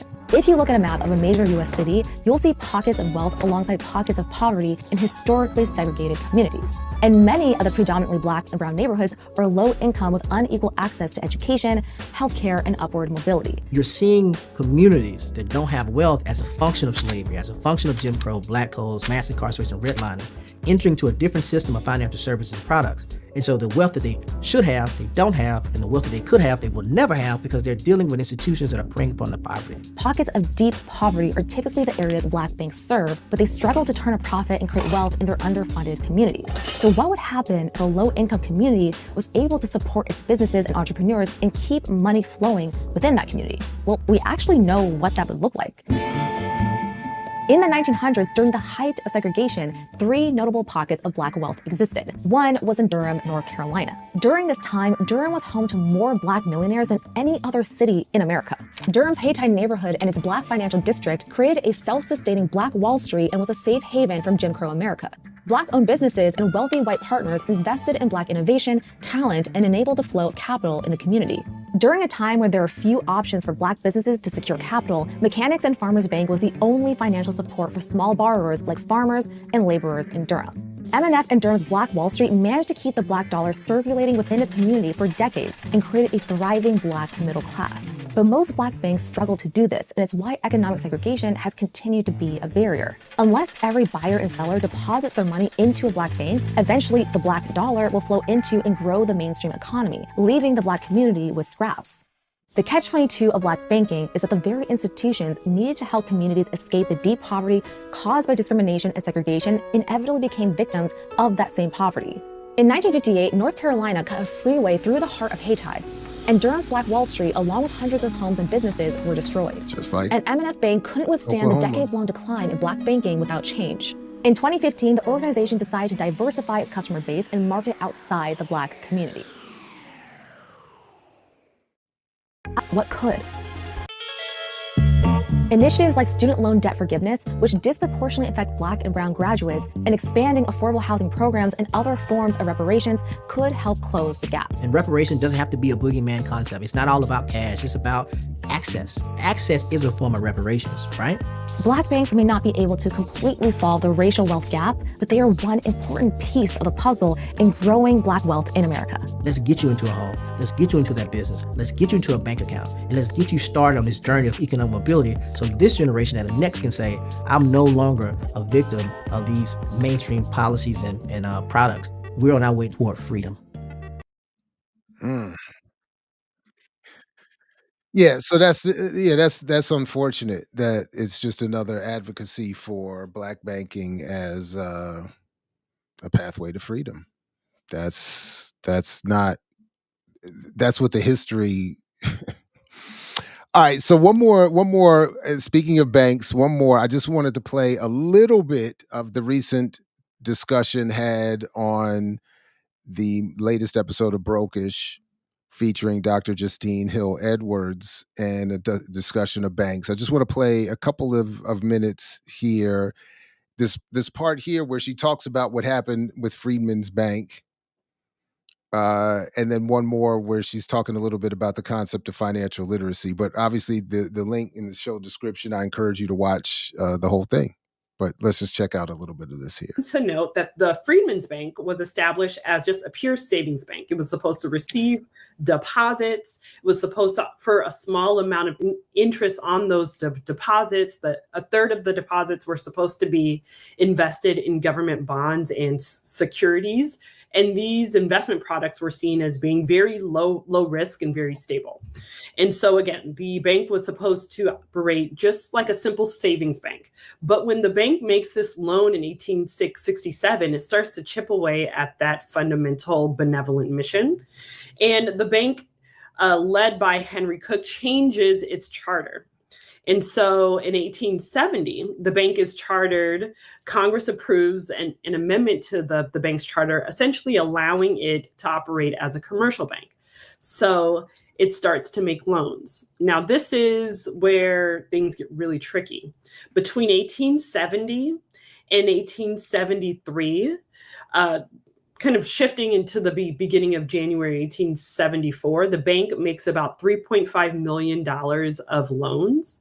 About 95% of that loan volume went to white borrowers in and around DC. The majority of them had personal, financial, or political ties to white members of the Board of Trustees. You don't say. So you're trying to have us believe that there's a bank that colloquially is referred to as the Freedmen's Bank, meaning formerly enslaved for the Negroes. Yep. And what had happened was the people who set up the bank were like, things aren't really going great as a savings. We're going to turn it into a commercial bank. And then we're going to give all the loans to the white people.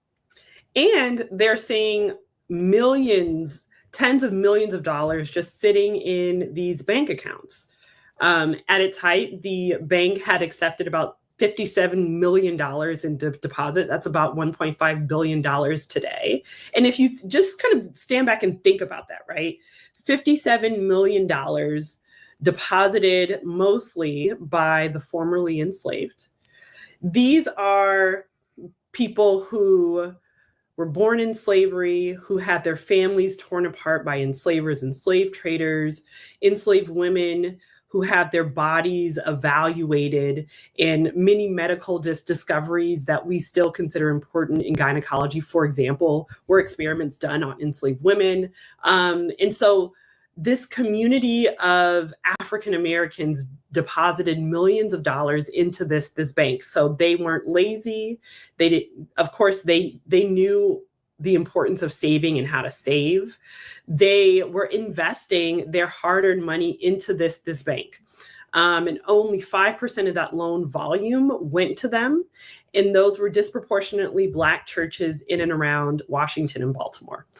And so there was message, and those white bank administrators.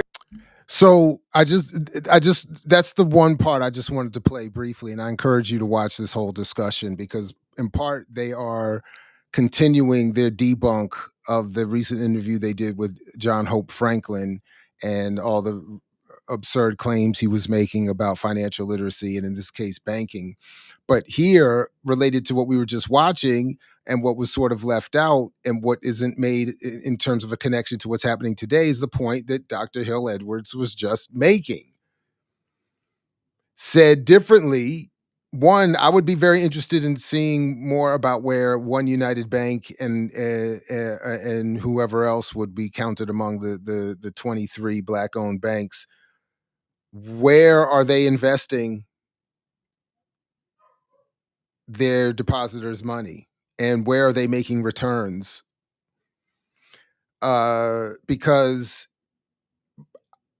I'm certain that to the extent that they are successful, they are invested in other areas of the white corporate financial community or that sector of the economy. I would wager that there is no so-called successful Black-owned bank that is thriving on loans made to Black businesses, to Black homeowners, et cetera, and so forth. And what Freedmen's Bank did was the original version of what happens today, that the mythology preying upon the horrific experience of African people here in the United States and their hopes and aspirations, banks come in promising a return, pun intended, on investment that cannot come. So they end up investing in white areas, which is where the return on investment is likely to come, and either get fleeced, as is the case there, or benefit everybody relatively speaking, which is why if you do business with a Black-owned bank as a regular Black customer, you're not going to do demonstrably better than you would if at any other white bank. So you're doing it out of some sort of fidelity, which is cool, but they're in turn making money off of likely, and I would like to learn a little bit more about this, in they're likely taking those deposits, and as Baradaran showed, at least in her argument, they're losing money on the deposits, servicing those deposits. So they have to invest in the broader economy and hope to do well there. And so all right, so that was just one part that I wanted to play. And then there was one more part about financial literacy. So I'll just pick it up right about here.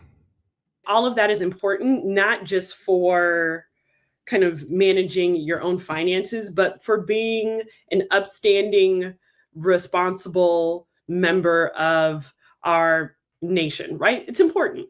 Sure. But that's only one side of the story, right? Financial literacy is one side of a coin. The other side of a coin is financial inclusion. And that, I think, is what's left out of this conversation, right? And there is a conversation to be had about what happens to African Americans economically, financially after the bank fails, why they retreat from the traditional financial services industry, why they are unwilling to take on the type of risk that may have allowed them to build wealth. But when you have the risk of racial violence, the reality of racial terrorism, the instability of not being able to trust that a financial institution will be a proper steward of your money. I think that is a major part of this story, or a major part of the conversation that is left out when we only focus on financial literacy. And I think that's what we see with the Freedmen's Bank. African Americans were quickly absorbing these messages about, yes, the importance of saving. They understood that, but they were still burned in the process. And we see this continue into the late 19th and early 20th centuries with redlining, with the destruction of Black Wall Streets, with then predatory inclusion that we see in the 1960s and 1970s. And so, yes, again, financial literacy is important, but we also have to look at the other side. What are these financial institutions not doing? How are these financial institutions, and how have they taken advantage of the very communities that they claim to serve? Now listen, that's called my boy. I like that. So the way I'm going to run with that a little bit is that, and again, the link is in the show description, please watch the whole interview, is that predatory inclusion in the 60s and 70s, and I haven't read her work, but I hope that what she's talking about, but I would like to borrow from her on this, is the claim around Black capitalism and Black banking and buying power and buy Black and all of that. That fine, you want to be a part of this, come on, and taking advantage of that. So fascinating. But yeah, the one note that I meant to add about from that clip there from Brokeish is that to summarize my interpretation of what was being said in the interview was that before banks can see green, they need to see white. White first, white only, white people, white wealth.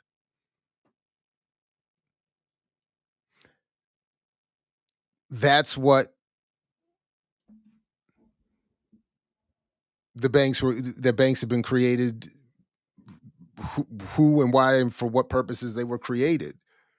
And this idea that they only care about green, no, they were established to assist a white ruling elite.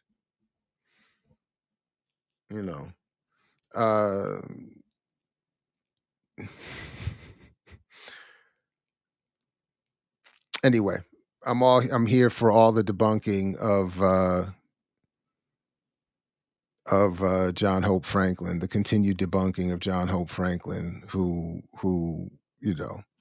but he can't help but regurgitate those old white colonial myths. So, all right, good people. So if you have, I appreciate you hanging out. This has been fun. Does anybody? Let me double check. Any comments, questions, queries, conundrums, catechisms, cacophony before we get out of here. But I'm just realizing it's almost 2 hours. This has been a lot of fun for Saturday Night Live, up way past my bedtime. But yeah, absolutely. That's a way of looking at it. Critical financial literacy. You know. But please do like, share, subscribe, support the platform if you can. And I will check back with you next week, of course, here, but also over at Black Liberation Media. All the links are also in the show description.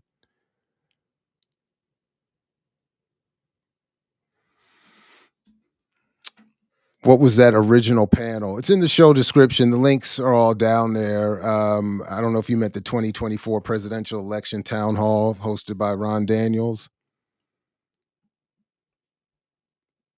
But you can see everything I used today is linked down there. No, what is this? Ketanji Brown on Broadway. I don't know what that means, but no.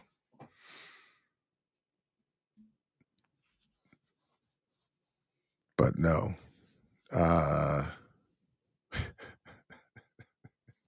That sounds terrible or spooky. I don't know. That's I don't know. Thank you very much. Appreciate that. Posterius thought. I hate to know what that really means.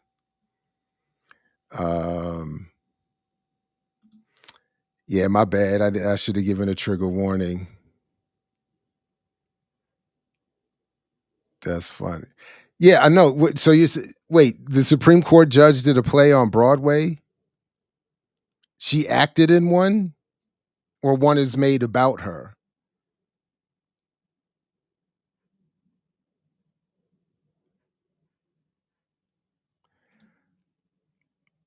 And are you talking about the film about George Jackson? Are you talking about the one made some years ago with old boy that was on one of those CSIs? I saw that one. I don't know about that. I just watched Thief today. I know we're going to review that one coming up. She sang in it? Can she sing, really?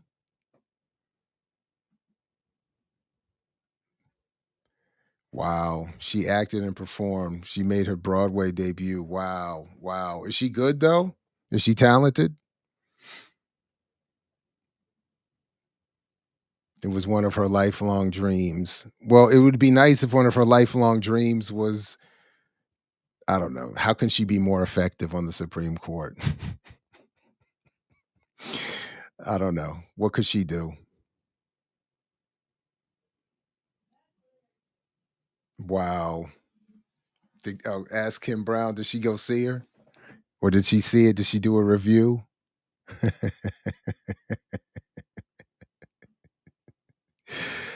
All right. Let's on that note. Yeah. Right. Yeah. On the note of nothing better to do, I'm gonna take Simon's advice. Yeah, she got nothing better to do, right? nothing to worry about. Oh man, that's hilarious. All right, good people. Thank you for joining me. This has been good time. To those who will see this later, peace to you as well. Of course, only if you're willing to fight for it. But you know, like with many things in terms of her performance on the Supreme Court or on this Broadway play. But this particular situation, out of many situations that I didn't hate.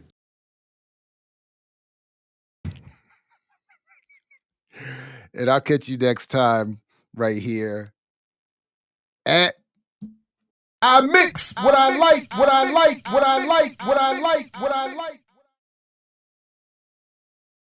And what do you sacrifice? Calm, kindness, kinship, love. I've given up all chance at inner peace. I made my mind a sunless space. I share my dreams with ghosts. I wake up every day to an equation I wrote 15 years ago for which there's only one conclusion. I'm damned for what I do. My anger, my ego, my unwillingness to yield, my eagerness to fight, that set me on a path from which there's no escape. I yearn to be a savior against injustice without contemplating the cost, and by the time I look down, there's no longer any ground beneath my feet. What is my sacrifice? I'm condemned to use the tools of my enemy to defeat them. I burn my decency for someone else's future.